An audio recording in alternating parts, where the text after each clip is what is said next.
And we're live. Hi, everyone. There's still some people finding seats. Feel welcome to just find your best spot. While everyone's getting seated, I think, first of all, to welcome everyone. Hi, welcome. You can hang your coat there. I want to mention two important things before we really get started. First of all, put your phones off. You know, you can make some photographs if you want, sure, but it's maybe not so nice if you start to have phone calls coming in. I wanted to say that this is not just a live stream, so hi everyone at home, but it's also being recorded. And that's also because we have a lot of interest from people outside of the Netherlands who could not be here in person. And so we're delighted to share that this whole evening will be on YouTube somehow, some points. I don't know when exactly, but we'll probably mention that soon. Before we get started, I think it's also good to know that, there's some moments here and there for a Q&A, a question and answer, and it's always great to have questions. So don't be afraid to ask them. Just dive in there, you know, because it's always nice to have this thing together. So let's get started, Alice, don't you think? I think we should, yeah. Yeah. Yep. Do I have this as well? Yeah. Maybe it would be good to first say something a little bit why we're here. I mentioned already during the dinner, I'm maybe a little bit overly excited. Some people told me you invited me 4 times for this evening.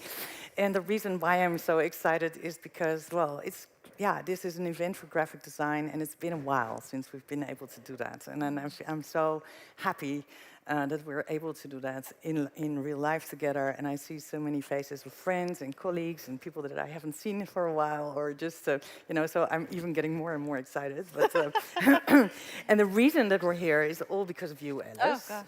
Yeah. It's not your fault, but it's the reason that we're here is truly because of that. I think what's really important to maybe mention is this is hosted by the Wim Crouwel Institute, and the board members of the Wim Crouwel Institute are also sitting here. And maybe you don't know it, so if you don't, I would like to say a couple words about the Wim Crouwel Institute. Because it's about graphic design, and we think that graphic design is about the now and also about the next. It reflects and shapes today's social attitudes and the political issues, and it tackles all of the identities and engages also with the world around us and how we distribute that.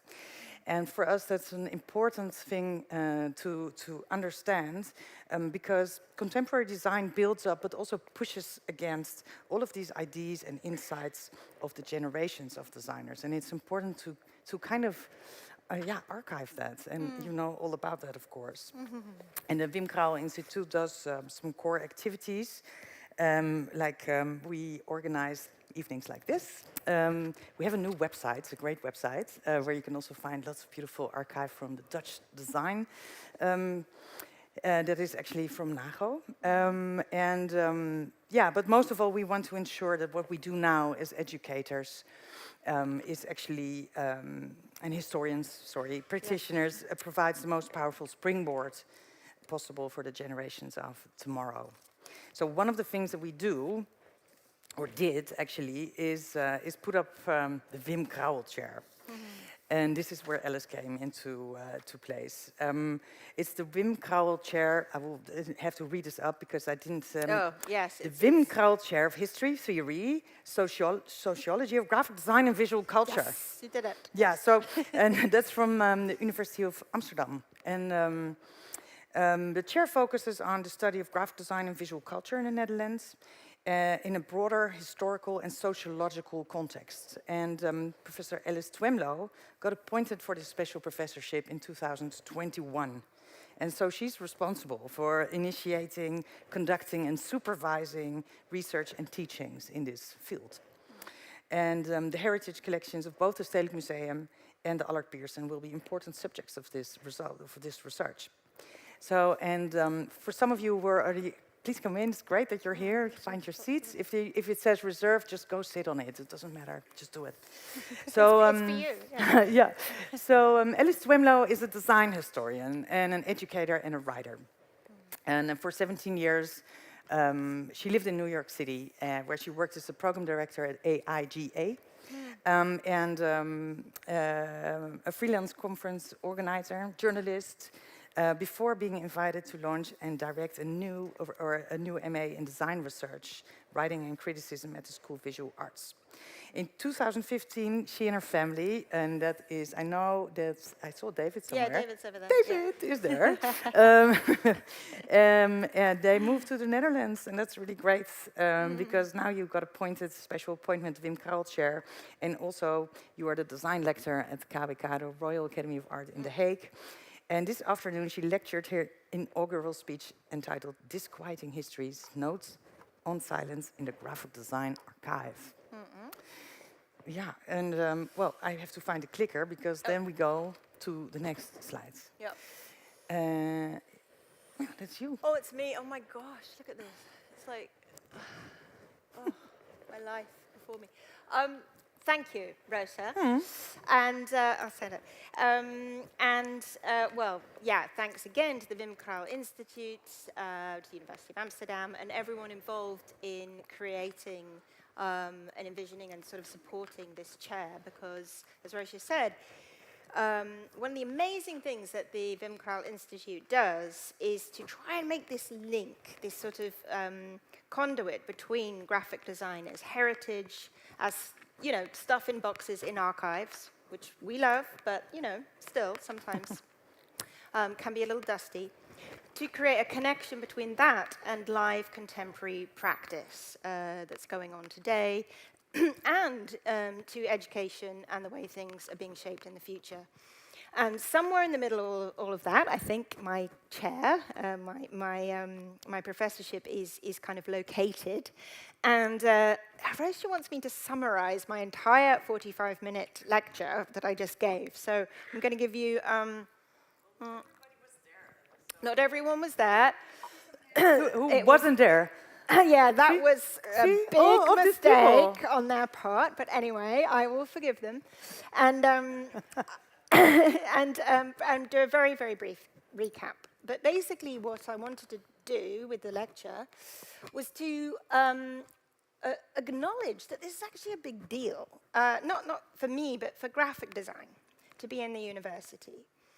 And not to kind of, because we need it to be more scholarly or things like this, but rather because of the channels that it opens up, I think, between the sites of practice and the sites of research. And I was basically saying, you know, actually there are these desire lines that are already there, and people are tracking back and forth between, you know, the academies of applied arts and universities. But what if we actually, you know, identify that and turn that up a notch, you know?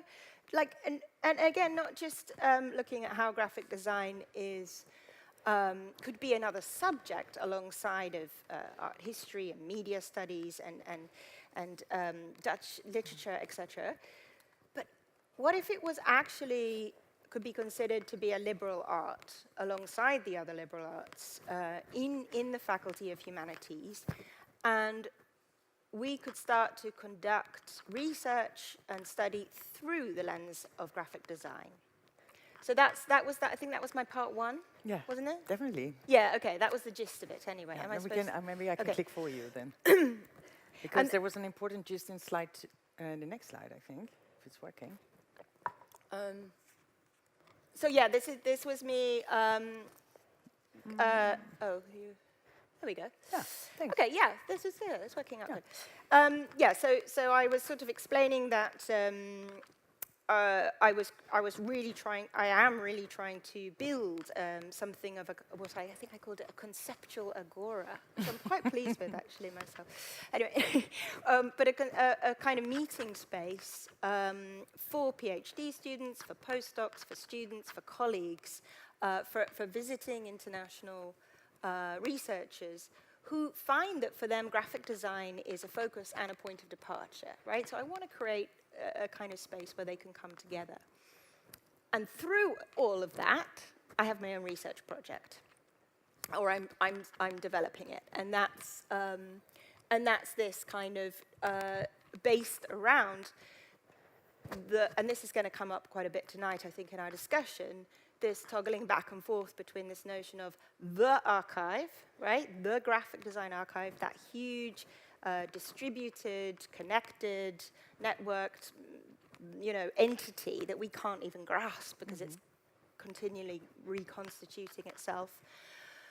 And specific archives, really a set of 26 archives that NAGO assembled and are available for consultation in different institutions in Amsterdam.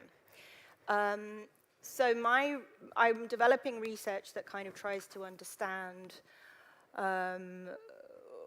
just the kind of materiality of it, how it came to be, and I'm asking lots of tricky questions about why, it is that when you look at these archives, as fabulous as they are, out of those 26, only 2 of them concern women. Just as an example of, this is not a huge surprise to anyone, I don't think, but that a lot of the biases that we see in the graphic design industry and the omissions and the occlusions also find their way into the archive. And I'm curious about, this kind of interfacing that happens between the archive and practice, and my role as a design historian in the middle of that. Am I just an enabler?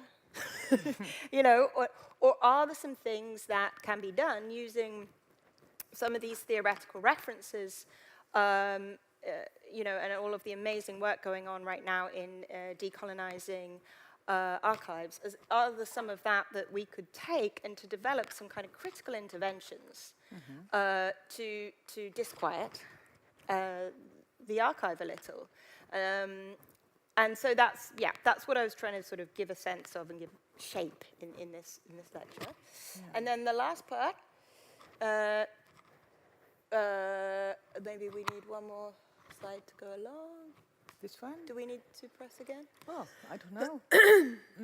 Yeah, part 3. Yeah, part 3. And the part 3 of my lecture is how we get connected to what we're doing here. Yeah. And in the 3rd section, I started to talk about some of the tactics and tools and strategies that are being deployed already all over the world by many people, including graphic designers, to try and fix some of these problems with the archive, to fill the gaps, to rewrite the narratives, to reimagine the contents, to repatriate where necessary. There are many different kinds of activist and theoretical kind of engagements happening. So I kind of thought about them in some different groups, and one of them I called counter-archiving. So this is this idea that when you represent a community of interest, and I mentioned, I think, the lesbian herstory archives in Brooklyn, for example, and you don't see your community or interest represented in the archive, well, you have to go out and proactively gather it and make it and get it in there into the public record. And is it like a physical thing that you do? Like Oh, very. You bring the T-shirt to the institute, or how does that work? Well, I think that's a good point because, I think part of it, there's a part of archiving that I think we still really value the physical aspect of it, and we want that. We do want the T-shirt, the one that was sweated in at that protest, right? So, yes, I do think that. But then if you have something like this, which is the People's Graphic Design Archive, which is set up by graphic designers and educators in Los Angeles, what they want to do is complicate and diversify and expand the graphic design archive by gathering as much stuff as possible. And they're doing that mostly digitally. Yeah. I So see also people are- the button Add to Archive. Yeah. So you could upload your Yeah. own flyer that you made, or You how does upload it the work? flyer, but also the print specs, the rude email that the printer sent, the whole kind thing. of story around Amazing. the production is what they want. So that kind of gathering work is going on digitally. Okay, so yeah, the counter-archiving I spoke about, and then another sort of category, I suppose, is what I call refiltering the metadata. And that's where you might sort of come into an existing archive or archival situation or infrastructure and using graphic design sensibility and mode of analysis, think about how to retool it so that it works better for contemporary concerns. So there's something like the feminist, what was that one called again? The designers and hackers one, the feminist search tool. Why are the authors of the books I read so white, so male, so Eurocentric? It allows people specifically to search the records of the Utrecht University Library and sort of using new kind of metrics to reveal, or new search terms to reveal new content, but anyone can use it in different contexts as well. And then the last category I mentioned was just a little bit about an imaginative space, you know, this, and I talked a little bit about mapping and that maybe it's quite nice to think about ways you could resituate an archive back in the fabric of the city, the urban context from which its graphic design was drawn in the first place. Yeah. And looking at some examples of mapping and imaginative kind of, I borrowed Saidiya Hartman's term of critical fabulation to think about how we might push at the edges of what constitutes an archive sort of invite in the stories we would like to find there. Great. Well, and I think also this, of course, there's a lot of action happening in this field, which is great. And tonight we are going to share some of these fantastic stories with you, and from some very special people as well. So maybe this is the moment where we can invite Kinda Ghannoum and Sally Alassafen on stage. That's her. Yeah. So come on stage. Sally and Kinda are from the Syrian Design Archive. Yes. Please have a seat. You can give an applause. Yeah. Could I just say a word about it though, because it's such a bit, I mean, to me it's such an honor that you guys are here. Thank you. It's so special. Here's how it sort of went down. So I'm surfing around on the internet as I do, and just, you know, cool archives, whatever. No, but I found the Syrian Design Archive, and I was just blown away because it's just such a. Other people who've encountered it will know that it's. Well, first of all, it's just gorgeous and vibrant, and an incredible collection of a very detailed and specific collections of stamps and movie title graphics and the way it's sorted, it's great. And when I was thinking about this notion of counter-archiving, right, this is something that I thought maybe this is what you were doing here, seeing a lack, seeing a gap, seeing hey, why isn't the kind of stuff we see on the streets around us represented in an archive, and how do we fix that, okay? And I also thought it was very, very interesting that there's a Syrian Design Archive, but your concept of Syria is quite expanded. Sally, you actually live in Damascus. Yeah, I do. So you're absolutely true Syrian, and we should also share that this is actually Sally's very first, not only visit to the Netherlands, but first instance of traveling out of Syria. So it's super amazing that she could join us tonight. And Kinder is based in Belgium. And Hala is where? In Malaysia. Currently in Malaysia. Yeah, in Malaysia. So I love this idea that actually you take Syria with you to these different locations and sort of use this digital platform to coalesce the spirit. Exactly. I think, right? Yeah, Anyway. definitely. That's why I'm excited, anyway. But I think we should hand over to you so you can tell us more about how it came to be, why you do it, So please tell us. Thank you so much. And But thank you first of all to giving us this platform to talk about and introducing the Syrian Design Archive. We're really honored. Oh, wow. You're very welcome. I have a very practical thing. The clicker. Yeah, we would love to Yeah, have it doesn't work. So we tested it. It worked before, but now it doesn't work. And I just had an intel from Anna. Hey, Anna. And Anna will click for you. So please say next slide, and then Anna will click for you. Syrian Design Archive, everyone. Okay. It all started when I wanted to study more about the Arabic identity in graphic design.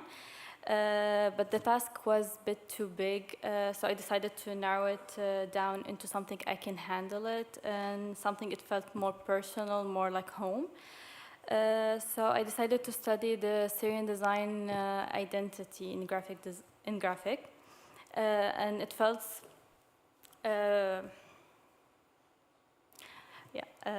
so it was a side of Syria that was never spoke about, so that's why I felt that I have to do it. And growing up in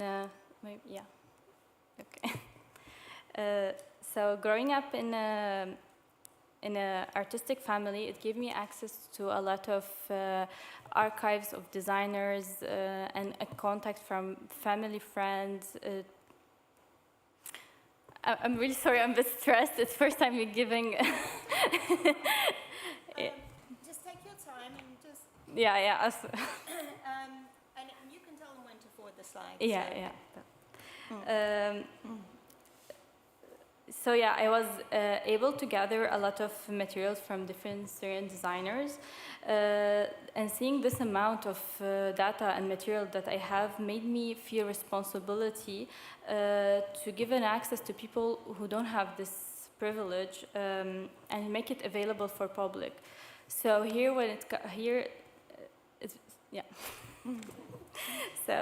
here I decided to contact my friends Sally and Hala and ask him for help to create this archive. So maybe next.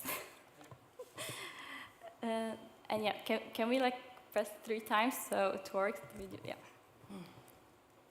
So after many meetings, we ended up formatting the archive the way that you can see it today. And knowing the power of the social media, we decided to take it as a start for us. So we started on Instagram, Facebook, creating different accounts to make it easier for people to reach and understand what we're working on. Yeah, maybe you can go next. So we started with creating four accounts, and first section of the Syrian Design Archive is the Syrian type, where next and next. The Syrian type archive is a section where we are focusing on signage design in the Syrian streets. We are photographing and documenting different type of signages, mostly vintage signages, from painted shop front signages to curve on stone also signages, dimensional letters. We are also trying to find who did it, because a lot of all signages were created by famous calligraphers. And also we are trying to know the year when they were designed or created, but sometimes we are facing a difficulty to know. What else? And when we start posting, we can go. When we start posting those signages, a lot of people start reaching out to us, and it's brought to them a lot of memories from home and nostalgia. But unfortunately, a lot of those signages either were replaced with a new one or damaged. So this is the next. And then we have the Syrian print archive. Next. This archive, we're focusing on many types of print matter, printed matters produced in Syria by Syrian publishing houses, by Syrian designers inside or outside of Syria, such as we're collecting here, such like posters, book covers, flyers, business card, and no, let's go. Can we go back? Yeah. So, for example, here we the exciting part of this archive is the chance that we are stumbling upon many hidden gems of Syrian design. So, for example, like you see here, we found the first Syrian women magazine that was created back into 1962. So we were amazed by the design, by the topic that are inside of the magazine. Yeah, we can go next. And like you see here, we have a ticket from the airplanes, magazine, the music covers, lottery cards. So it's a big, it's a very big, very big collection. And we don't only archive the cover, the covers or we don't only archive the covers of the book or the magazine, we also try to archive the inside of the magazine. Like you see here, the head titles of the magazine or like the book titles. So, and also like the lettering and the Arabic, the Arabic, yeah, typography. Yeah, I'm gonna hand it to Sally. Maybe she can handle it better. I'm sorry. No, it's great. Okay, so the Syrian Stamps Archive. Wait a sec. Can we have a mic? Yep. Is it on? Yeah. So the Syrian Stamps Archive is our next section. It's not working. No. Sorry, No, it's not I think maybe I can give her my place. Are they all supposed to be on, or we just use these one? Okay. All right. Okay. Okay. Is this something we should do? This one of Sally's not working, it seems. Try again. Okay. Hello. Yeah. Okay. So it's There we working go. now. So the Syrian Stamps Archive is one of our biggest collections, both physically and digitally, in digital form. And almost every stamp in the archive of the stamps is from Kinder's private collection. Yeah. You're a stamp collector. Yeah, she is. So what we do, we collect every stamp produced in Syria, and we categorize them into sections by year of production, graphic designer, or even the occasion of the stamp. Syrian stamps highlight many different topics, and one of them is, can we go to the next one? One of them is focusing on Syrian heritage, like historical sites in Syria and different clothing, traditional clothing from different regions in Syria. We also have rare collections made by famous Syrian artists, like the one over there. It's the folk stories. It goes back to the 1970s. It's designed by Muhammad, I forgot the name. Muhammad Harb al-Tinawi. He's known as Abu Subhi al-Tinawi. And this one is the children's stories. It goes back to the 1976. It's done by Nadir Nab'a. We can go to the next one. The Syrian Media Archive. This archive specializes in archiving graphic design forms. Can we go to the next one? Yeah, graphic design forms and Arabic lettering and typography used in on-screen commercials. Can we go to the next one? And the next one. Here we can see series titles and movies titles, how they were designed, the typography of them. The next one. This is also from some Syrian series and theater also.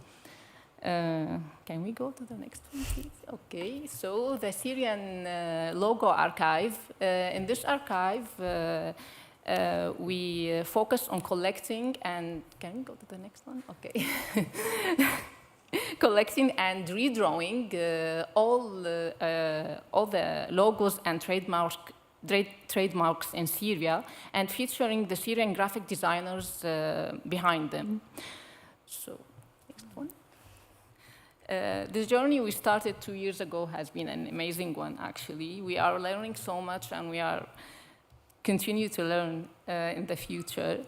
We were able in the past 2 years to connect with many people as we hoped for.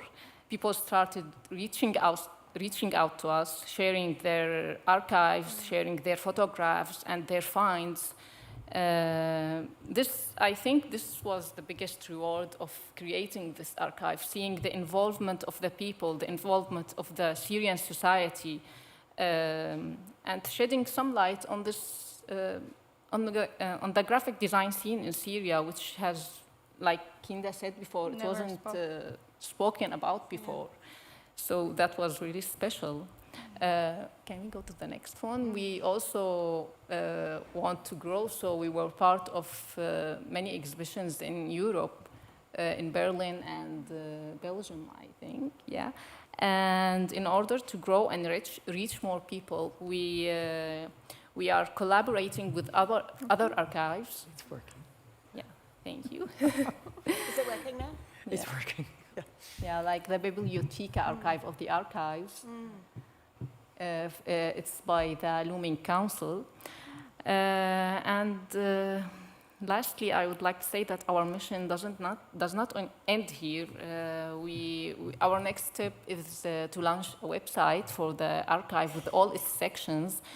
And for anyone interested in graphic design, either a student, a researcher, or just for inspiration, to go there and find all these materials we collected and start effectively archiving as we progress more and gather more materials, both digitally and physically. Yeah, that's very important for us. Adding more sections in the future is also one of our goals. For example, we are already working on the Syrian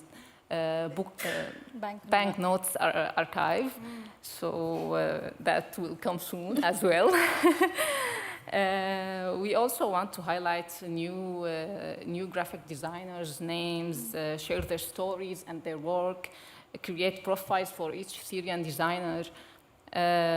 For the archive is not only about the designs, it's also about the people behind those designs, their names and their faces. Thank you.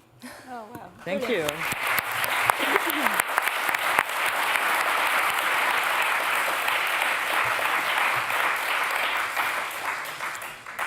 Well, thank you so much for sharing that and for doing it, the work. I mean, you know, I'm not sure when and how you find the time to do all this, nor the storage space. I'm worried. I'm very worried. Yeah, it's difficult.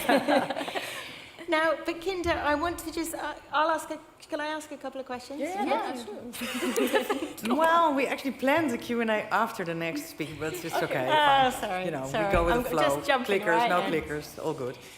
Well, the thing I just wanted to know about right away was just, because you mentioned you started this 2 years ago, and it seems to be driven by a very sort of personal passion and interest, but I can imagine there's also a need in Syria nationally, right, to sort of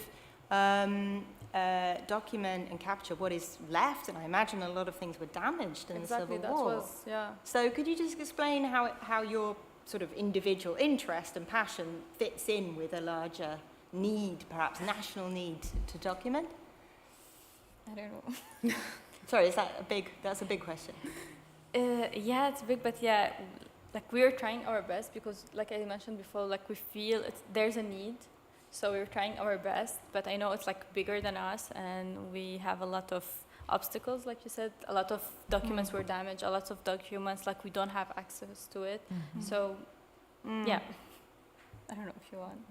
Okay. The archive in itself, like I said before, we wanted to give this to everyone, so it could be accessible to everyone.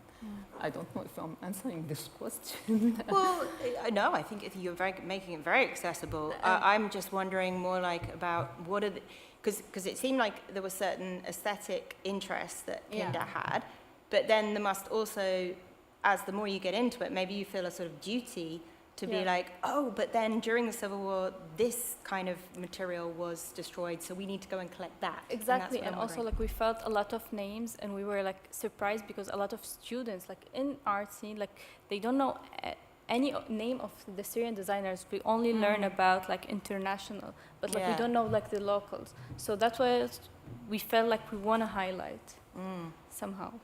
Yeah. Well, you do that very well. And how do you do the research, may I ask? Can I ask that to you, Sally? Because how do you find out? Because it's not like there are books about this. So how do you find out who designed these things and in what circumstances? And yeah, how do you do the research? So the part I'm mostly involved in is the Syrian type archive, where I go on the streets and I photograph signages, anything I find on the street. And mostly it's about asking. Yeah. I ask most of the vintage signs, for example, are owned by Also are signed, or the shops, for example, are owned by generations of the same family. So sometimes you can get the information from them, and sometimes they are signed. So the signature is could be a lead to the person who did the signage. So it's also like a task to find out who did created, because like a lot of names they are not known. So it's also like another task to work on. Yes. And do you find that also once you've posted things online or on social media, people are contributing information? Yeah, exactly. In that way. Yeah, also. Yeah, that's also that's one of the great things, exactly. isn't it, about social media archiving? Is it's the crowdsourcing. Yeah, that was also a bit my question. Is it still also a physical archive? Is it something that you keep boxes with the stuff? Is there going to be an exhibition? We're hoping. Like we are trying to gather materials. Like we said, like most of the materials are now digital, but it's like the plan for us is to have it like also physical, to have like a real exhibition. Yeah. Someday. I also wanted to open up maybe the floor a little bit to the audience. I mean, I have tons of questions. We can just fill all the time, but maybe you have a question for Sally or Kinder. Then please raise your hand. I'll come to you with a microphone, or Harriet will come to you with a microphone. But before, just raise your hand maybe. But I thought also it seems a little bit like a specific aesthetic. Are you like collecting a specific time period, or is there something like I can somehow see through your eyes? Yeah. No, we started like going lightly. back to the beginning. Somehow we can say the beginning of the design, the graphic design in Syria. So it's like you can go back to 1960. Yeah. And we want to continue, but like now it's the mission to start at that period, but we will try to archive and cover all the... Yeah, so that's what you kind of feel, the funky times of the 60s. Looking into the audience, funky questions. Yes, I see somebody in the back. Harriet, go for it. Okay, there she goes. Takes a while.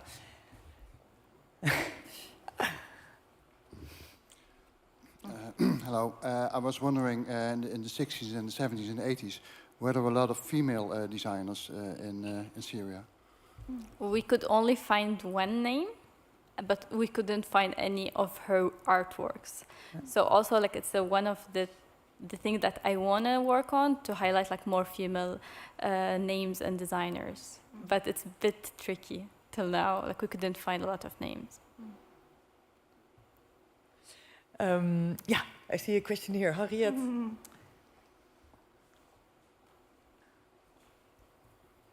Oh, okay. Hi. Thank you for this very meticulous work. Yeah, I was wondering, some months ago I was speaking to someone doing something similar to you, an Italian person that has been spending 20 years of his life creating an archive in his home of erotic, queer printed matter. And so this work, what that means, is basically someone really giving his entire life, or 20 years of his life, to building this archive at home, and trying to make that public, but constantly, you know, like having kind of government struggles or not being allowed to make it public. How has that been for you? Like, how do you go about, I don't know, in 2 years going from zero to something like this? And do you find support elsewhere? Like, also quite a material question in a sense. Where do you get the hours from and the commitment? Yeah. Yeah. So, about the street and the... okay. So we started from a really small circle, our family, our friends, and we went bigger and bigger and bigger to collect this. But we also faced some difficulties, like some archives are not accessible to us. And also when photographing down the streets of Syria, it's a tricky mission to do, especially with the situation in Syria. It's not allowed to photograph everywhere, so that's also part of the problem. But we try to reach out to as many people as we can to get as many materials as we can, and we are still collecting and finding things. It seems already like a lot that you've done in only 2 years' time. I mean, yeah, we went from a small circle, and then we connected someone connected us to someone else, and that's how it got bigger and bigger, and yeah, that's it. Yeah, it grows and it grows. Hey, I think we have time for one more final question, either coming from the audience. I see Gert Dunbar. Yay, there he goes.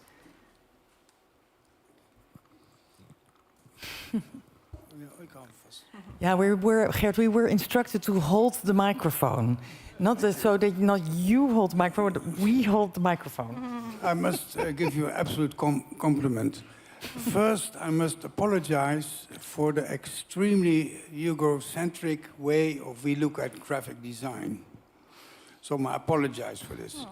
Secondly, I know in your society, you have a very modern society.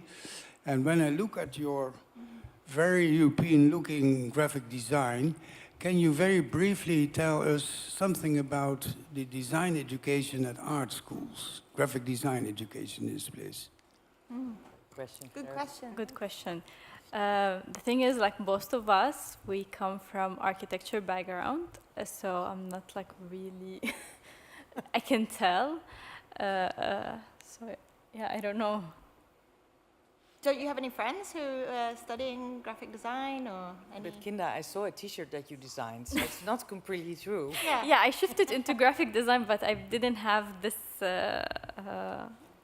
experience in the university. But yeah, so it's a bit hard to tell, to be honest. Well, this could be the next archive, right? Syrian design education. Yeah, it could be. You have the suggestion now. Yeah, it could be a nice idea to add to our archive. Yeah. Okay. Yeah. Thank you very much. We have an evening packed, so I would like to thank you, and then thank you so much. This is when I start to introduce the next section, which is Grafis Nusantara. And for those of you who don't know, I've written down some things. It's a platform dedicated to archiving vintage Indonesian labels and stickers. They're so yummy. Really presenting the, it's... historical technical term? Definitely not, but I'm not Oh, a okay. historian, so All it's not. I'm just a designer, so I just see it and I just get really, wet in the mouth. Anyway, there's the great things, and it's initiated by a guy called Rahmat Perkasa, and he is a South Borneo-based graphic designer and illustrator, and he collected these vintage Indonesian ephemera since 2014. And then he kind of is a little bit of a magpie, an extra. He's like collecting all of these things, and especially the more kitschy, the better. Very candy colors, and he goes on scavenger hunts apparently to find this. And then he noticed that there were more people actually interested in what he was doing. So he kind of formed a team around him, and they started together and help him. And now Grafis Nusantara has its own website and recently published their own zine. Let's have a look at the film they delivered, because they live in Jakarta, so that's why they're not physically here. Hi, we are Grafis Nusantara. We are a collective platform dedicated to archiving vintage Indonesian labels and stickers. We are particularly fascinated by the references to many different cultures and styles that can be found within our collection. Indonesia is a big melting pot of many cultures, thus making Indonesian vintage design different from others. We believe that these materials can be seen as a window to the culture's past, a result from social dynamics, technology, behavior, and values that exist in society over a certain period. Despite the abundance of Indonesian vernacular graphics in our surroundings, they are often overlooked, forgotten, and even underestimated because of the assumptions of them being lowbrow and kitschy. Grafis Nusantara caters as a space to give Indonesian vintage visuals chances to be appreciated.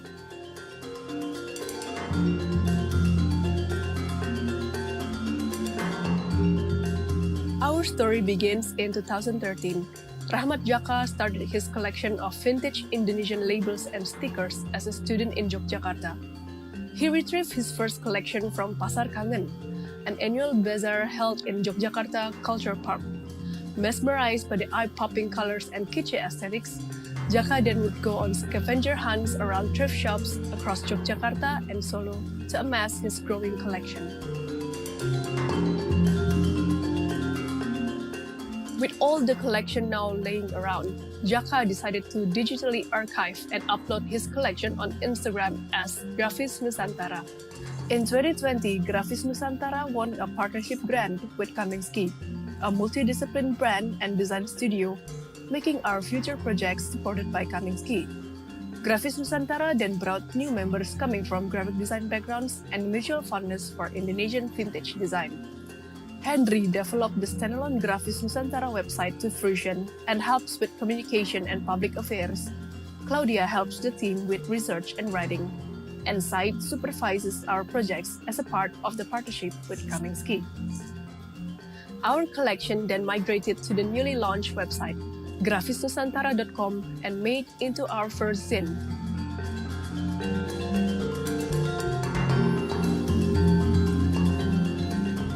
We collaborated with Indonesia-based graphic designer Evan Wijaya to put colorful and poppy aesthetics into the zine. Our collection are also made into merchandise, for instance, shirts and posters. We then held 2 exhibitions in 2022. The first one was an introduction showcase held in Futurama, Jakarta. In April, at the time we released our first zine. Our second exhibition is an intervention installation we did for the 12th Indonesia Contemporary Art and Design Exhibition, in which we demonstrate our methodology of deconstructing and reconstructing our archives to the audience. Our work has been featured in several articles and publications. These are some of them.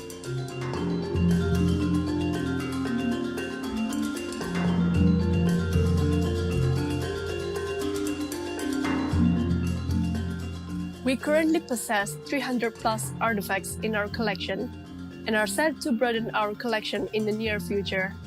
We understand the obsolescence of these materials, thus urging us to preserve them.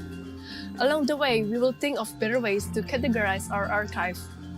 We will also set out to evolve beyond our current heuristic activities by studying our artifacts. ranging from their semantics to the historical and social context behind their production. We are writing down our learnings through the journal articles on Grafis Nusantara website, as well as Nusantara's Instagram account. Ultimately, we would like to make Grafis Nusantara a lively community with interdisciplinary collaborations. Whether we collaborate with local craft makers, writers, more designers, the sky is the limit.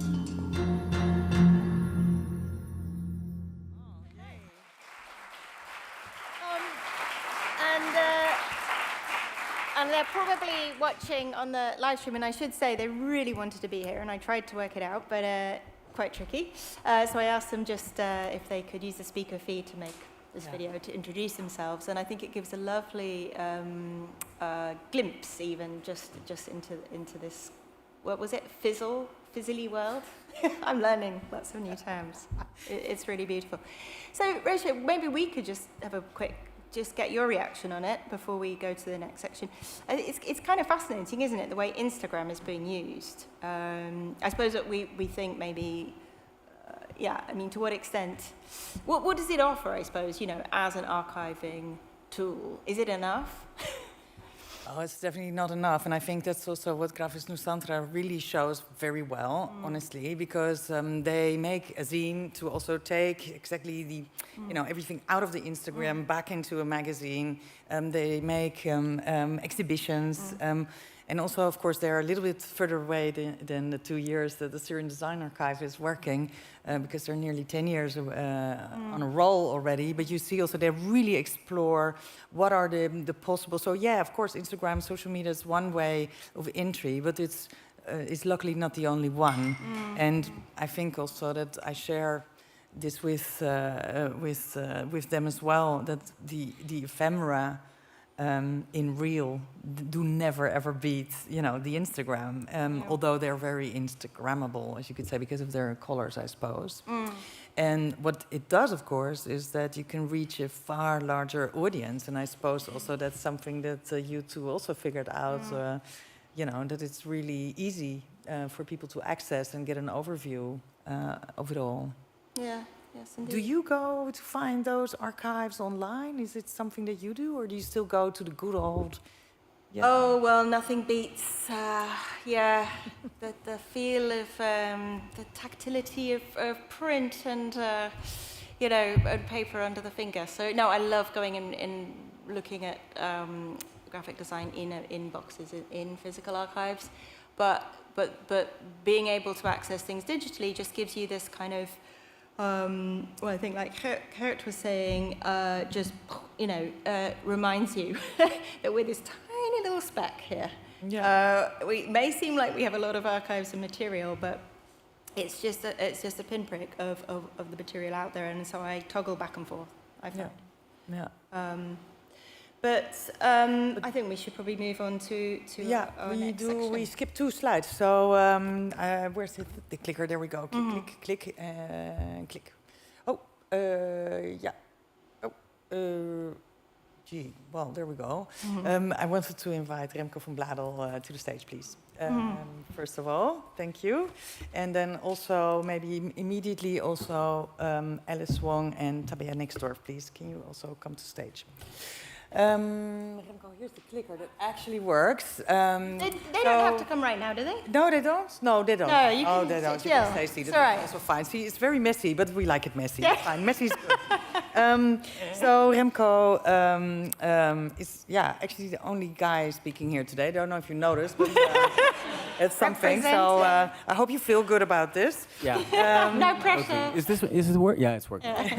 So you run a multidisciplinary design studio in Amsterdam, where you make book design, web platforms, curatorial projects, institutional identities, typefaces, the lot.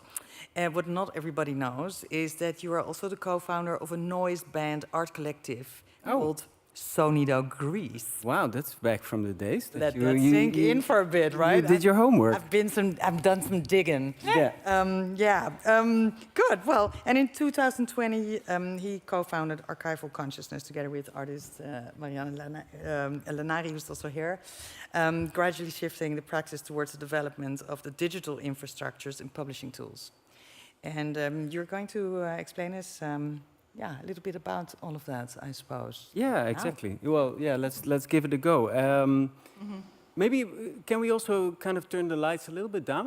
I liked actually the kind of yes. Yeah, I know. I also said, but then apparently because of the live stream, it's very but difficult. it's already No, but that's fine now. 'Cause it's just yeah. images. Let's take it away. Oh, and now we see something else. We see This Tabea's is work. Tabea's. Are we going? No. Oh no! Spoilers! Everyone, close their eyes. Yeah. How to solve this one? I don't know how to solve this one. Yeah. There we go. Oh, yeah, up, no, up, no, up. up. Little bit up. Back. Oh wow! Yeah. After the white one. Yeah, this After the one. white Yeah. one. Yes. Sorry, Tabea. No. Okay. For the spoiler alert. No. Okay, that's good. Come up to rest. Sorry. Wow. Okay. Is this? Yes. Well, thank you, Alice and Roosje, the Wim Crouwel Institute, for organizing this event and inviting me here tonight. For tonight's presentation, I will not go into my work as a graphic designer, but I will be talking about archival consciousness, my collaborative work with Mariana Lanari, an artist and PhD candidate at the University of Amsterdam. Mariana and I met back in 2013 while working together on the book No Solar, Brasilia by Jonas Staal. She was an editor and me as the designer. Later we met again after she had worked on a year-long program inside the Stedelijk Museum Library called Moving Thinking, and she explained to me her methods of reading the library by hopping through links and relationships between books, and about Finnegan's Wake and James Joyce as a blueprint to read the library, one of the first hypertexts, and I got totally hooked. My practice spans from making books and co-founding publishing house Onomatopoe to building digital publishing platforms such as Www Review and Supercommunity for eFlux.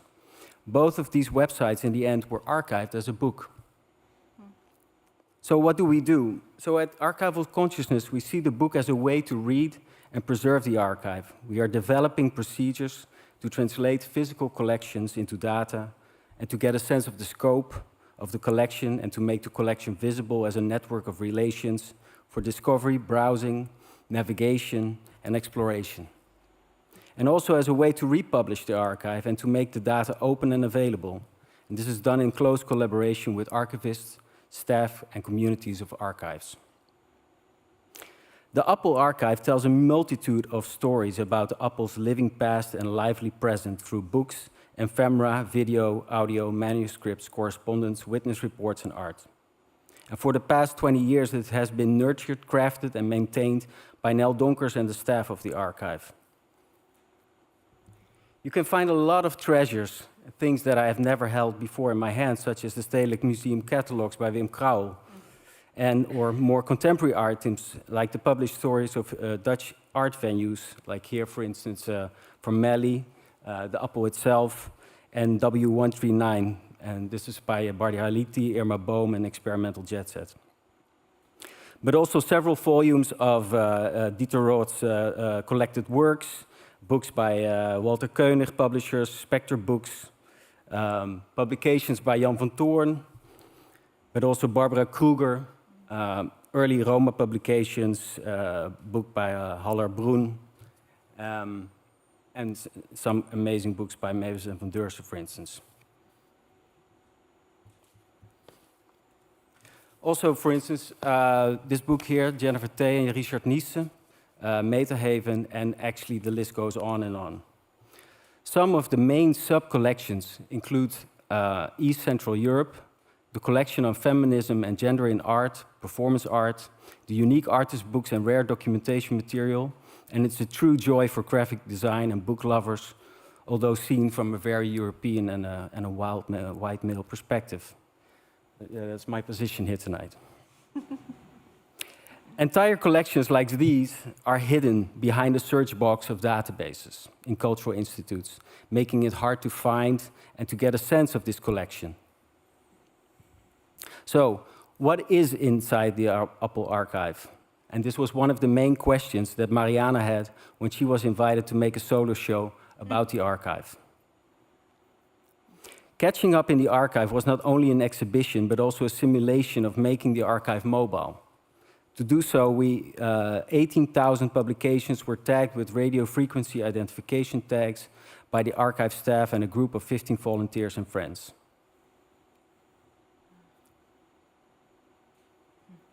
And this is what the Apple archive looks like.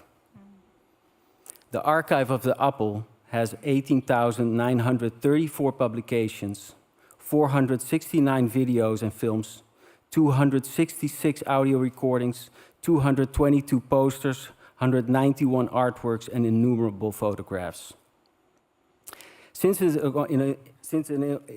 inauguration in 1975, the Apple presented 1,132 events and exhibitions made in collaboration with 29,682 people, 945 collectives, and 4,134 institutes from 436 cities and 68 countries.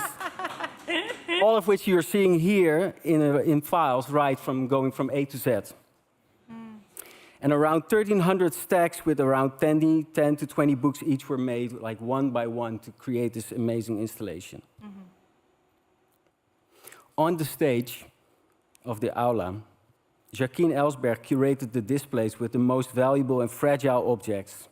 The archivists were also part of the exhibition, and their workstations were moved from the archive to the stage, and they carried on their activities from there.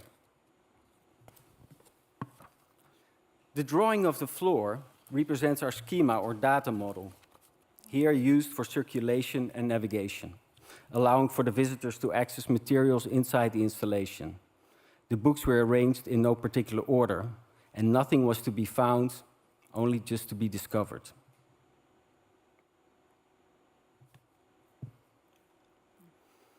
The schema and the data model can be seen both as a map of a book and a map of the entire archive, showing the network of metadata and its relations.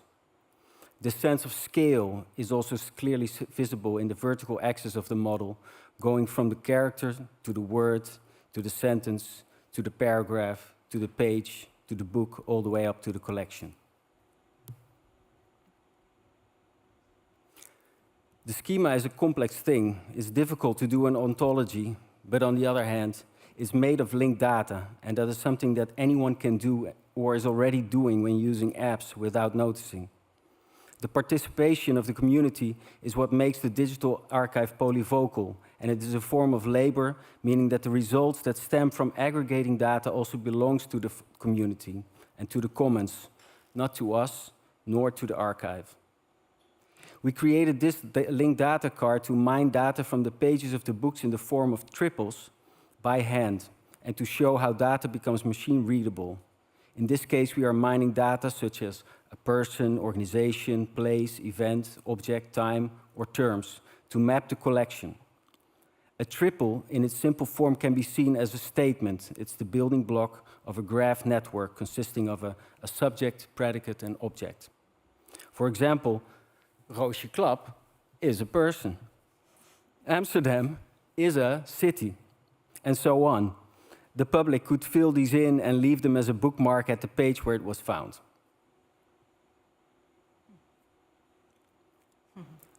Translating the collection as data is an ongoing effort that everyone can participate in: archivists, staff of the institution, researchers, and visitors.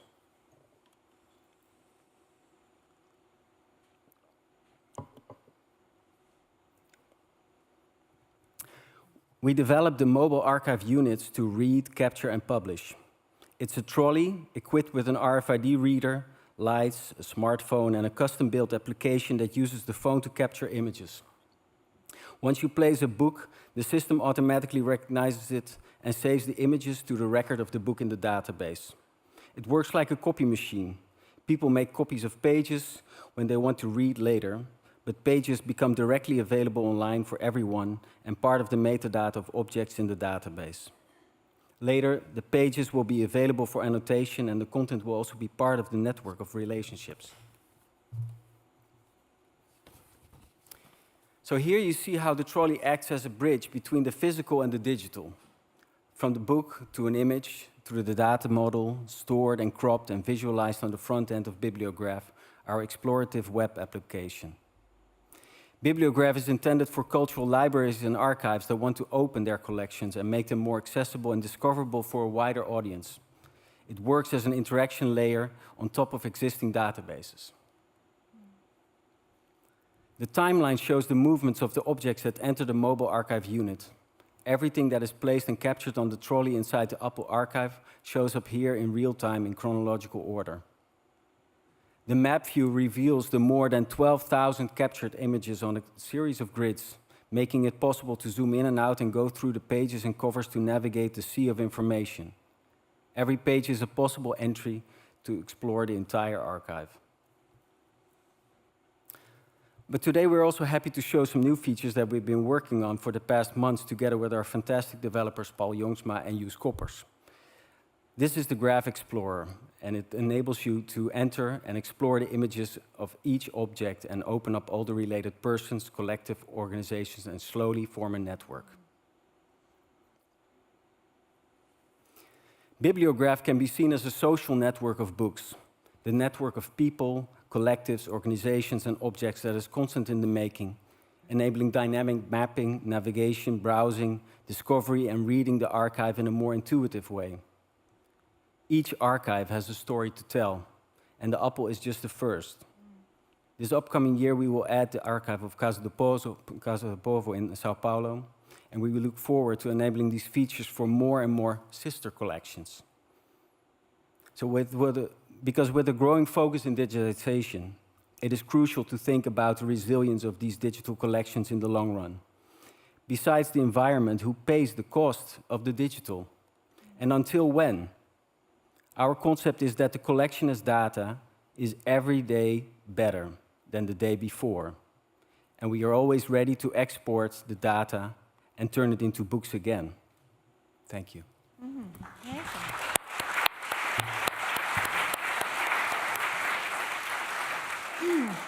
It's just mesmerizing and incredible. Congratulations to you both. It's super impressive. Roosje, please can we ask a couple of questions now?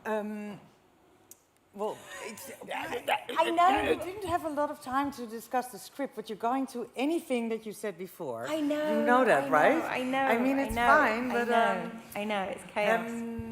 Because we actually wanted to have a bit of a group talk. But I know. You know what? One question. One question. Okay. You know, one question. It's a clarification question. Yeah, clarification Okay. question. That's good. Yeah. See if I can do it. I'm going to try and put two in one.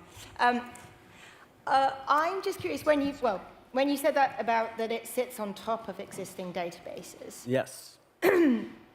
How and is the friction there I'm just wondering how that works, and then also I'm just going to sneak another one. Two questions. There we go. So it sits on top of existing databases, and will the one that you've done working with Apple, will that be able to link and build with the one you're doing in Sao Paulo? That's a good one. Yeah, good questions. Well, yes, our idea is that basically what we would like to do is that we will not interfere with the databases of the institutes that we're working with.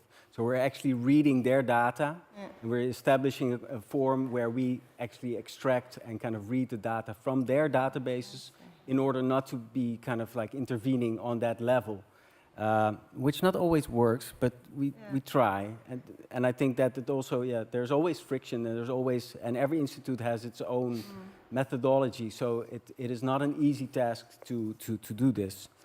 And your second question is, yes, they will be linked. So the more archives and the more collections and libraries that we will add to this database will be linked to each other. Also saying that because how we're building this is it is built to scale, and so we have this ambition to hopefully not only create space for beautiful archives like the Apple, and there's a couple of amazing archives that would never have the ability to publish their material in such a way. So it would also be a refuge, a kind of something that houses spaces for very special archives that need to be seen. Mm-hmm. Yeah. Yeah. Okay, we are going to keep it to that for now, Remco, but stay seated. And then Alice Wong, please come to the stage. You're next.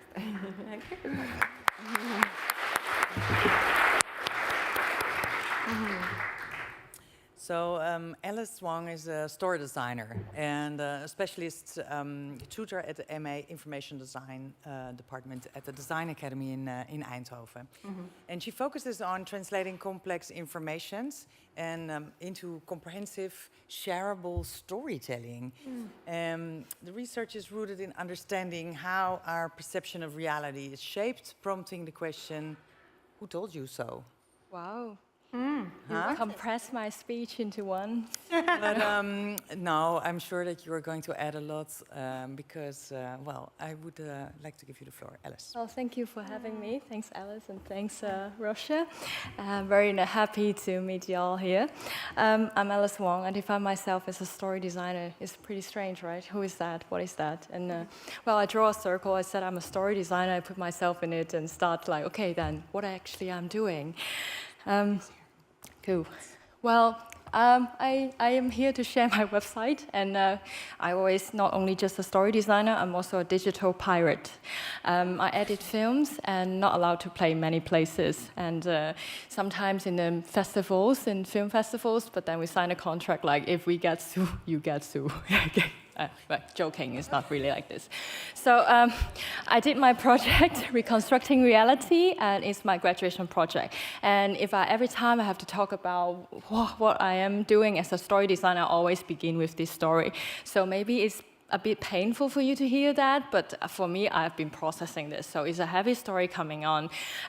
It's a trigger warning. It's a really trigger one. Well, when I was long story short, short story long, is my because of my father. I lost him when I was 3 years old, and everything was kept in a jar, like no one tells me what happened. So when I was a child, I was told that he fell asleep. So as a child, you just wake your father, wait until he wakes up, and one day he never waked up. So I realized that he died, but my whole family kept it really cryptic, what actually happened. So gradually someone told me he got a cancer, liver cancer, lung cancer, did he smoke? And actually I didn't have any clue. And so my mother told me like, he died in a car accident. So I believe that he drove too fast and crashed one day in the morning. And it turns out like it's completely nothing adds up. And at the time that I actually studied graphic design in a bachelor. And then I thought, well, I want to do something more beyond graphic design. I want to go deeper into the content. And then I come to the Design Academy. Well, I study information design. And then, I was thinking, wow, okay, roll my sleeve. Actually, I was born in Amsterdam, but I don't have the accent. I don't have the Dutch language. I lost it. And then I was thinking, okay, let me find out what actually happened, where the car accident happened, how it happened, and why it happened. I couldn't find anything. Nothing adds up. And so it turns out like he was actually murdered in Amsterdam. And I was like really shocked. Everything I believe in is suddenly not true. And this is insane. He didn't even have actually a driving license. I imagine him driving too fast and deaf. Like, it's insane. So I have a 1 minute excerpt, and this is the password. It will just show once, so take a picture and make a tattoo. And feel free to share it around. 1, 2, 3, next. So I just press next and then we'll play, right? Okay, can you dim the light a little bit? Thank you. How could someone buy a crashed car and he could even drive away in it after a fatal crash? A statement which was de-verified, shown to be untrue, might be meaningful. Hold on. What if my father committed suicide? What if he's still alive? But untrue. Maybe he's now walking somewhere. And it comes true, you verify. Or he had another woman and left my mother. He committed crime and put in jail? What if he was murdered? If it doesn't come true, you haven't verified it. You've de-verified Chased by a car till he crashed? But a statement kidnapped, that you can't then think murdered? any way of verifying it is in this theory meaningless. What evidence, if someone could produce it, would you regard as disproving your idea? Eventually, my mother told me that my father was assassinated. September 30th. 1992 Amsterdam. On the fire escape of his apartment was shot dead a 36-year-old Chinese. So it is crazy. I cut my doubts into 1 minute, but in the whole film it's 11 minutes, so feel free to watch it. And so I wonder, like, oh crazy, it's a bracket of a placeholder. What I'm believing in is completely not there. But here, honestly, how many of us, if I imagine, and I invite all of you to think together like a firing gun, I guess not a lot of us really witness with our own pair of eyes, right? It's just a second-hand imagery from somewhere, if you're lucky enough. And I'm really curious like how these come together. And then where this ingredient comes from is all secondhand. It's just movies that I watch, news and photos and everything is what other people tell me. Then I realized the power of storytelling, because it really is being interested in how in verbally and visually and in all the dimension, how it's translated to me, it shapes my perception of a reality. As an information designer, and I feel like it's not enough, because information people will feel like dry graphics and But I think, okay, how I see is like data, everything is data. If we observe it, measure it, is data. Information is data put together, associate, then data. It becomes a piece of information. But then I want to make it a story, because story also evokes emotions, and I want to be the one who work on the constructions of the story. So I call myself as a story designer. So in this sense, I'm fascinated by it. How stories emerge in different forms. And I see also like this kind of tools is crazy, because it can create a sense of threat, maybe justice also, or simply the need to buy something.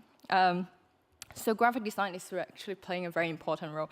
And at the beginning I was thinking, yeah, what I'm actually going to talk here, I'm not really practicing graphic design, I'm not doing turnings, I'm not really focusing on subtitle and the fonts. And then I come back to like, actually after your lecture, it reminds me, ring a bell, like, oh yeah, I have never let go of this tool. It is always in me.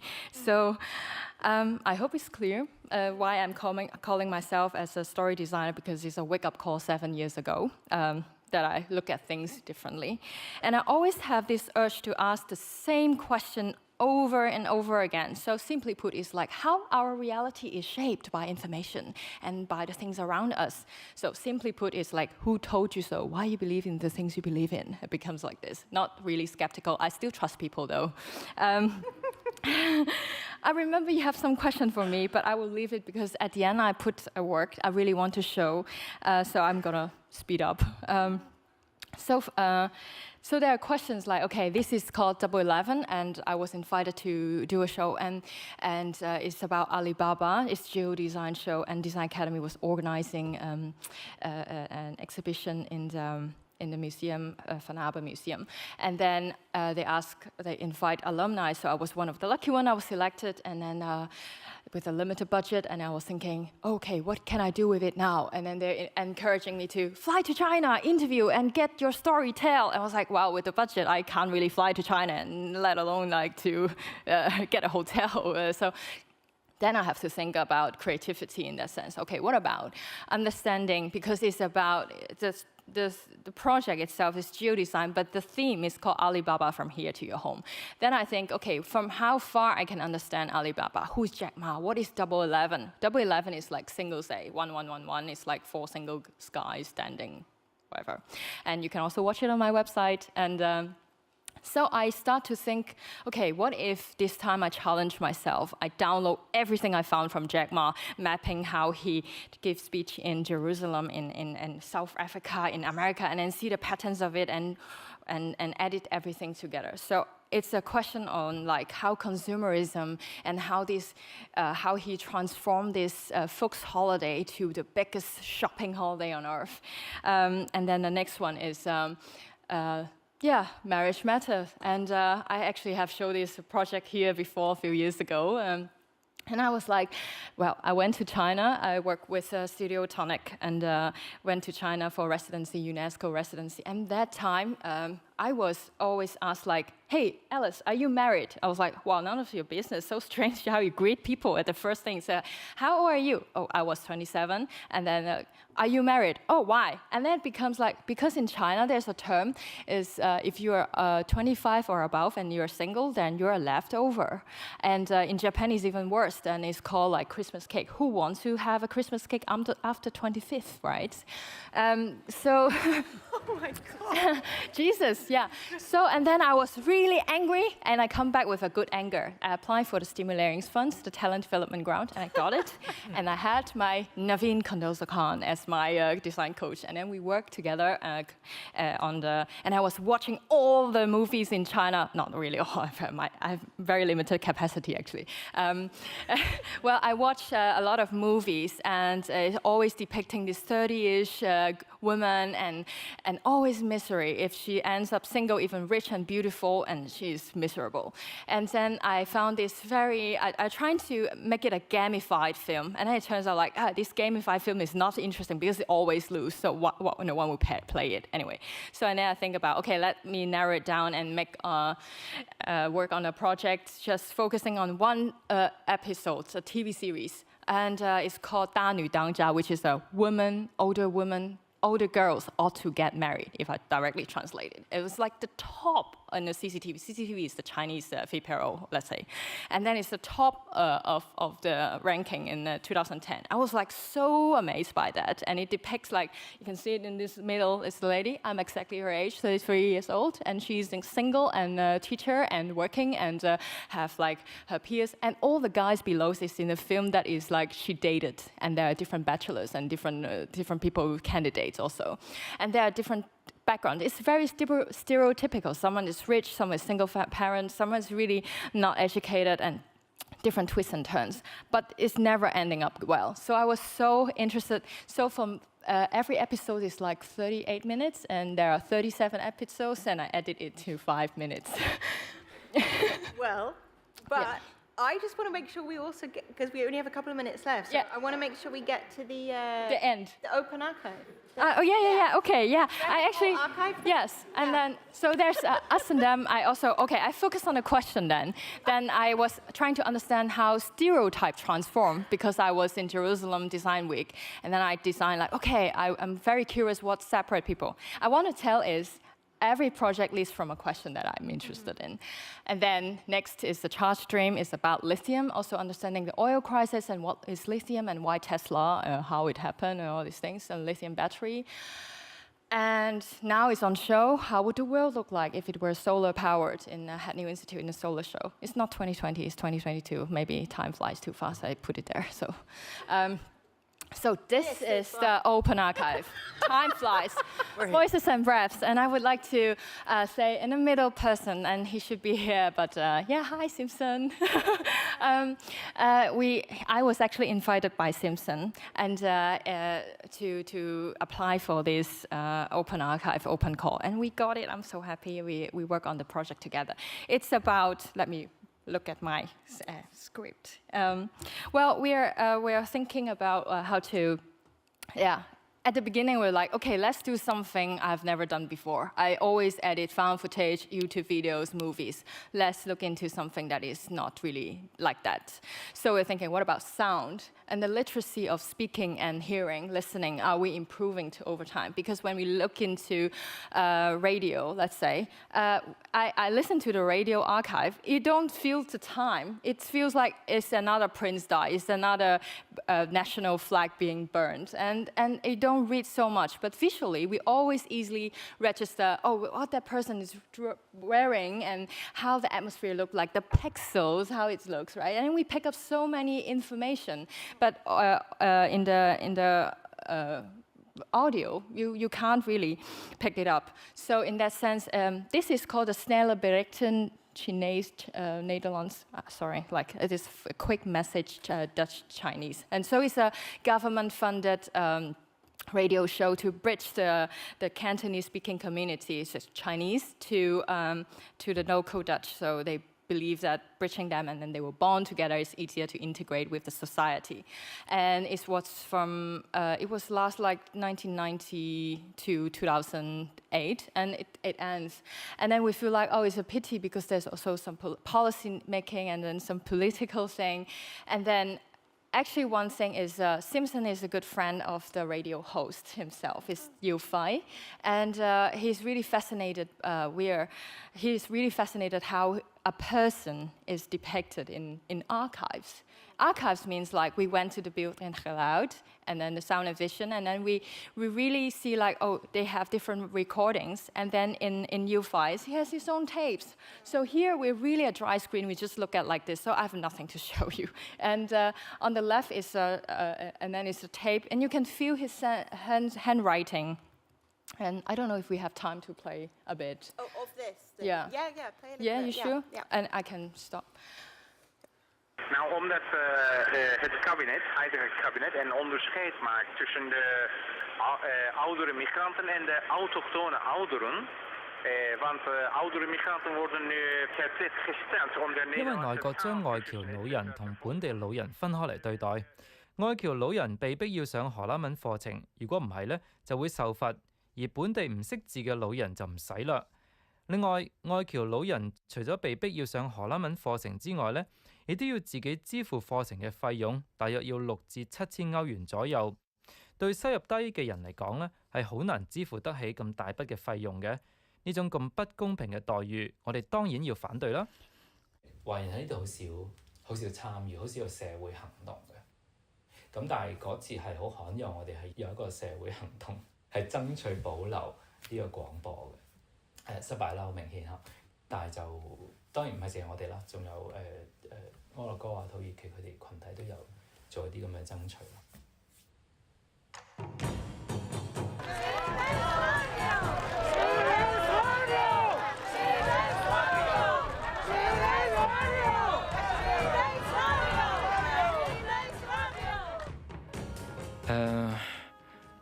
我唔知道應該點樣講啊，即係我唔係幾識講呢啲嘢嘅。我諗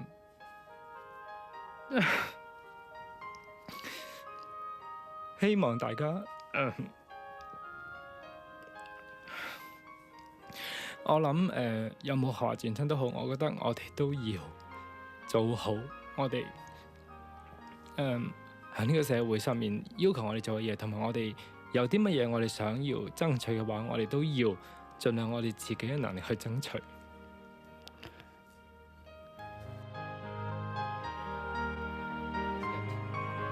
Yeah. Okay. Thank you. Thank you so much.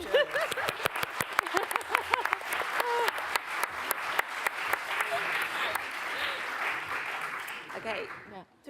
Took some interesting turns to get there, but we got there, and it's just fascinating. I really see the connection actually between, you know, what you're talking about first with this traumatic experience, and you found this lack or silence in your personal family archive, right? There was this sort of hole of missing information, and I think that's what's driven you on in your other engagements with online archives, and you know. And then the police archive was like 90% censored. Yeah, it's crazy. Amazing. That was the first archive I went to. Is the Amsterdam Police Archive.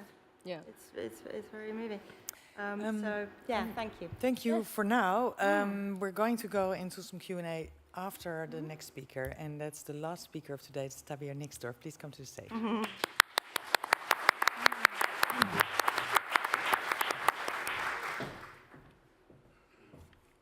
Alice, you were going to introduce Tabea. Oh, I can.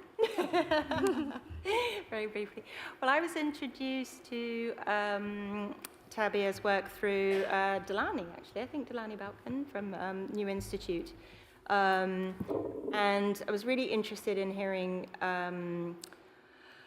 about this project, Feminist Design Strategies in particular. And the way that you, I think that what Tabea does is super interesting is to kind of,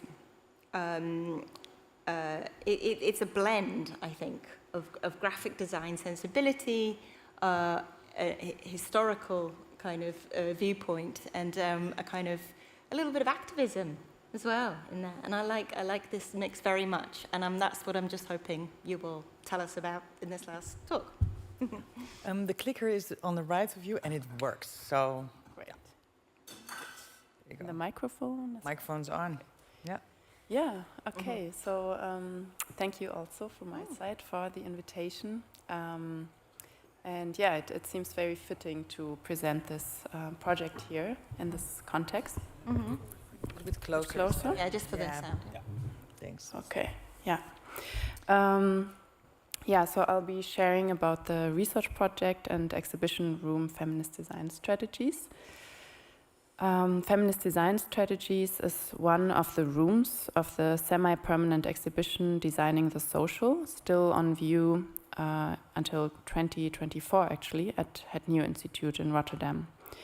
And around 2 years ago I was invited to develop a concept and design for the exhibition room, and together with Setari Noorani also conducted the research for this extensive field of study. And together we searched for connections to underexposed histories, or rather her stories, of fighting for representational space in the fields of architecture, urban planning, graphic design, and I also want to add literature and beyond, during the so-called second feminist wave in the Netherlands, which we roughly framed as between 1968 and 1989. And this endeavor brought us to many archival institutions, among them Het Nieuw Institute's own National Heritage Collection. In the institutional archival landscape, the Institute's collection is no exception, with its conspicuous underrepresentation of the work by women, queer people, people of color, and other minoritized or disenfranchised communities. But thanks to the efforts of the working group Collecting Otherwise, of which Setari Noorani is a founding member, and also Delani and Carolina, shout out to them in the back. Yeah. Thanks to this Collecting Otherwise working group, there's an active shift towards more equitable methods for acquiring, classifying, and propagating heritage in the architecture and design fields. Overall, for feminist design strategies, we needed to reorientate away from design or architecture archives towards queer, feminist, and community archives to find what we were looking for: intersectional feminist practices to redesign and reimagine the social. Rather than looking for women who designed, the researched material we present in the exhibition room centers on an array of actions or strategies that form common threads across the spectrum of second-wave feminist activism in the Netherlands and beyond. Besides being an exhibition room, Feminist Design Strategies has also become a nourishing ground for further activities of working with these archival traces to a local feminist heritage we can build on. Through personal conversations, intergenerational roundtables, talks, a radio show, or partnering with community organizations, an object like a poster, a photograph, or a pamphlet became more like a prop or a gateway to sharing embodied narratives. Which leads to the question of where and how to start such a research. This is a map I drafted very early on. One of the main resources for material became the collection of Atria, Institute of Gender, Equality and Women's History here in Amsterdam. So based on posters, slogans and images, this map was for me a way of trying to understand and retrace the manifold alliances, but also divergent stances among women's groups. A movement isn't linear and doesn't form in isolation. With our project, we wanted to especially highlight the implicit intersectional approaches by previous generations, even if the word intersectional wasn't in use then. Feminist design strategies, as the name already suggests, focuses less on design disciplines than on strategies that are paramount to the countless networks and initiatives that had formed in the Netherlands during the 1970s and 80s. When trying to find Dutch women or feminist graphic designers as a way to fill the gender gap in graphic design history and correct the distorted image of Dutch design being only a domain of men like Wim Crouwel, it became apparent to me that it's not the lack of posters or visual culture produced by women. Here, for example, you see some by Fenna Westerdiep, Lies Ross, Ufuk Kobas, and Henny van der Zande. The pink one with the slogan, "All women are technical," seems to be representative of an attitude with which printed matter were produced for and by the feminist movement. They mostly lack a reference or small printed credits to the designer. Only through our intergenerational exchanges have we learned by chance who the designer of this pink poster is, Vaya Reinbout. Vaya designed the poster, printed it herself in the feminist print shop Las Muchachas in Amsterdam, and later ran a feminist print shop and publishing house with friends called Atalanta in Utrecht. Their print shop was able to work in the premises of another feminist collective, the Frauenklussen-Kollektiv, for whom they in exchange printed posters, and the equipment for the print shop was financed by donations they collected for volunteer cooking and baking at the Women's Center. I'm telling this in such detail to make it clear that it would be too short-sighted to simply and retrospectively find out who the designers of those posters were, to add more names to our canon. Instead, it is important, or I think it is important to challenge our understanding of graphic design from a feminist perspective. These posters here all have in common that there's no reference to their designers. The same is often true for texts published by second-wave feminist initiatives. No author is named, if anything, the name of a collective. Designing and writing is an integral part of a collective practice and a work ethics of solidarity. Everyone contributed their knowledge with doing a part of the work to make an event or demonstration happen or create awareness for a social issue. This culture of skill sharing and sweat equity doesn't necessarily stand in line with someone's professional training, but is mostly a reflection of their desire to contribute and their self-taught knowledge. Each of these posters contain so much more information than an event announcement and a visual aesthetics. Through the names of the venues, the people involved, or the printing press, for example, the tight-knit and community-built infrastructures unfold.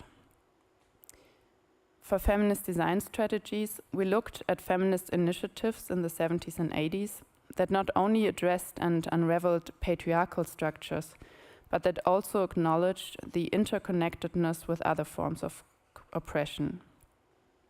Just like today, feminists organized by using both their professional backgrounds as well as building their own independent infrastructures.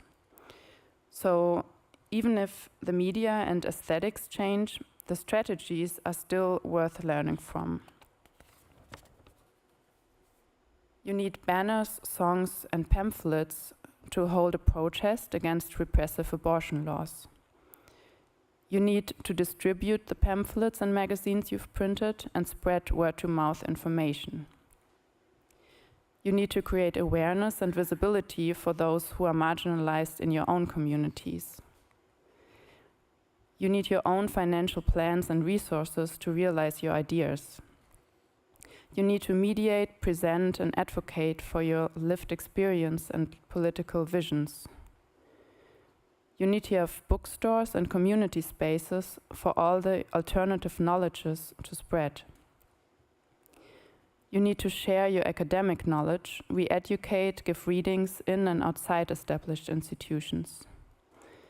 And you need to build resilience and allow your body archive to learn, heal, and connect.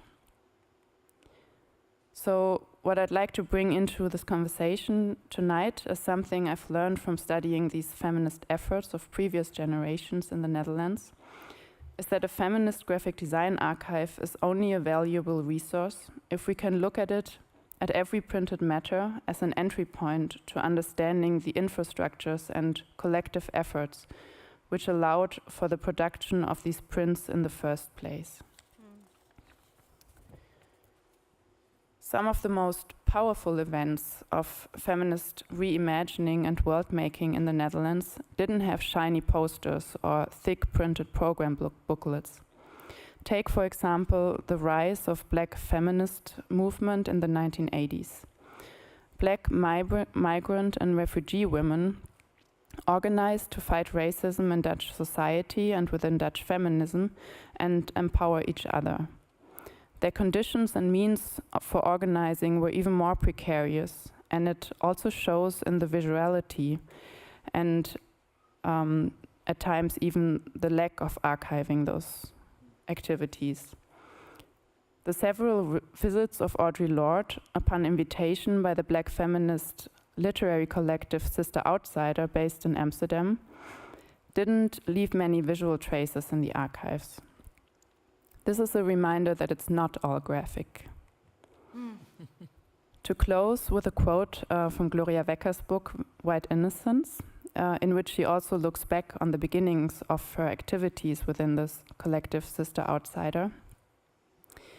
As Adrienne Rich states, revision, the act of looking back, or seeing with fresh eyes, of entering an old text from a new critical direction, is for women more than a chapter in cultural history. It is an act of survival. We need to know the writing of the past and know it differently than we have ever known it, not to pass on a tradition, but to break its hold over us." End quote. So, on that note, I wanted to again bring into our conversation the attention to the archives in a broader sense that are kept among us and which are not graphic necessarily, even if graphic material can be welcomed entry points in identifying the ongoing feminist struggle in both public and private venues. Thank you. Thank you.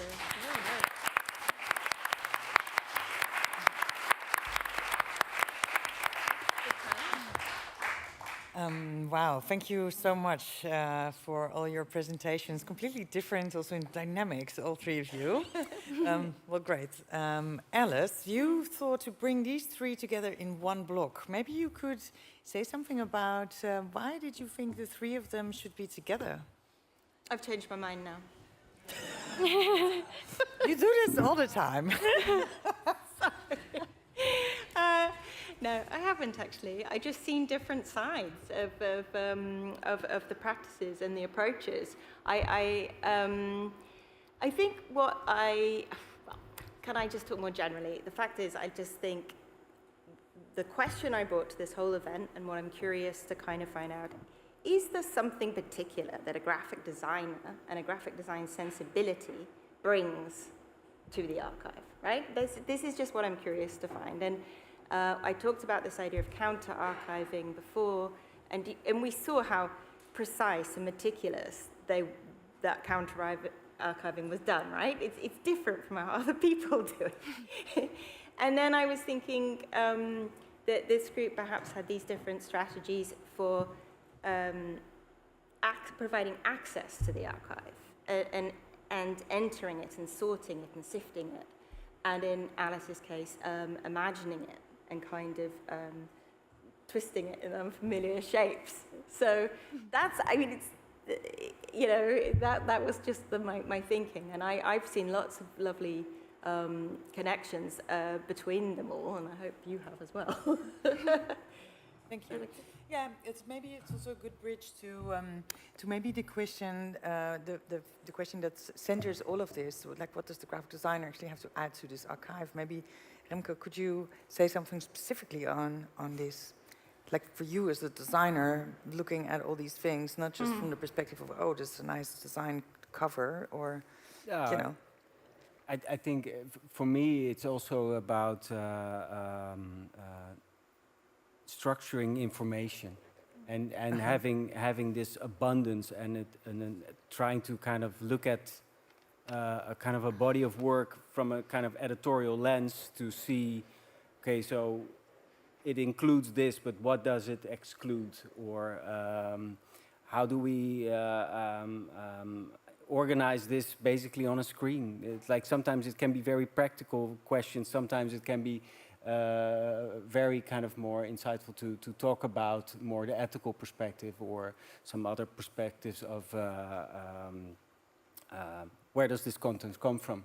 What does it relate to? What are the sources? Is this original? Things like that. Yeah, there's a lot of little things that cross my mind in this case. Yeah. And Tabea, you're also a graphic designer. Sometimes. Recovering.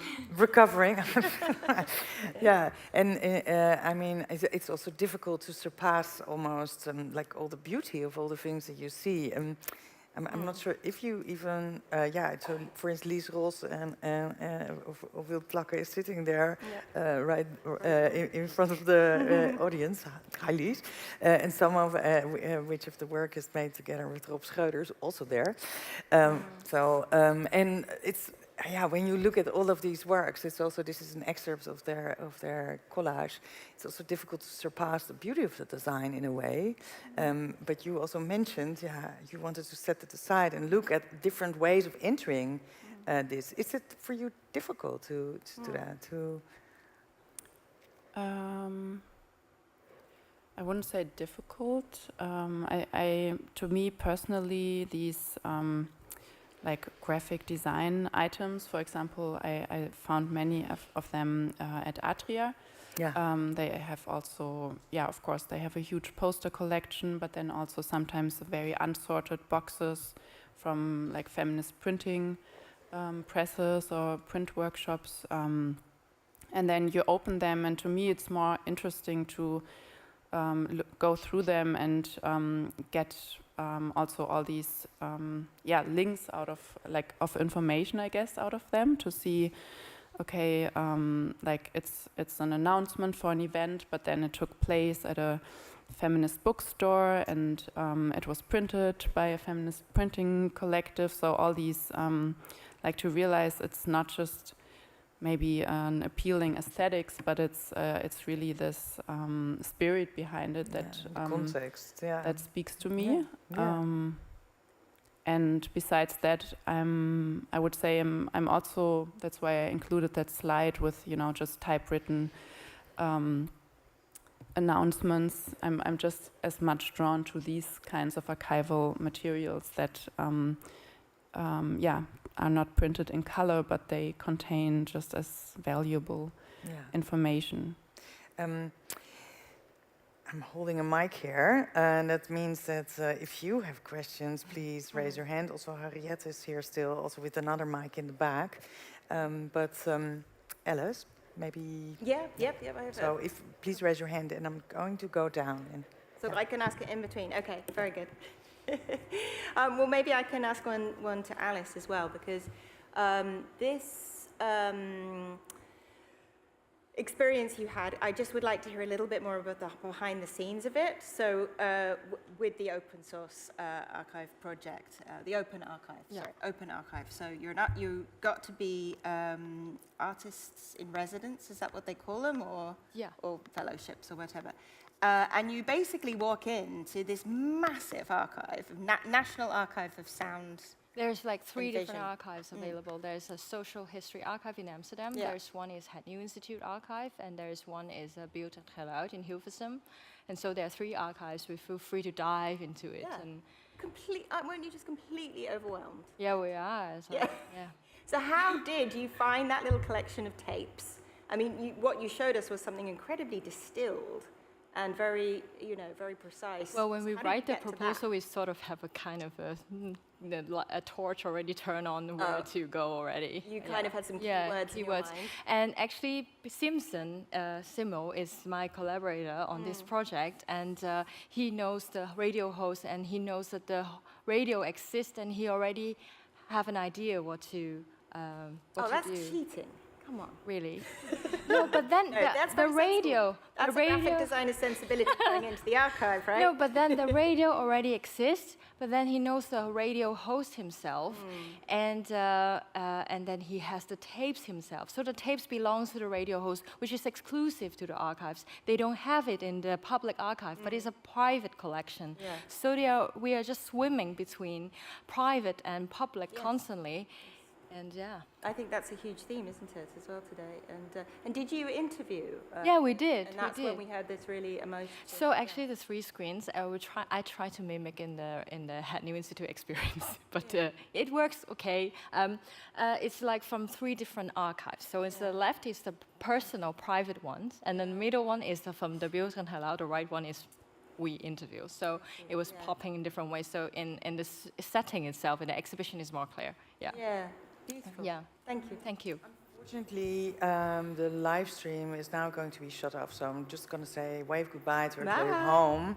Bye, everyone. And now the real stuff gets to go on, you know. Yeah. So, we're free now. Thank you so much. I just wanted to mention that we have around 5 more minutes officially. We can sneak a little bit, maybe let's go a couple more minutes. But please raise your hand if you have a question. Looking at you now.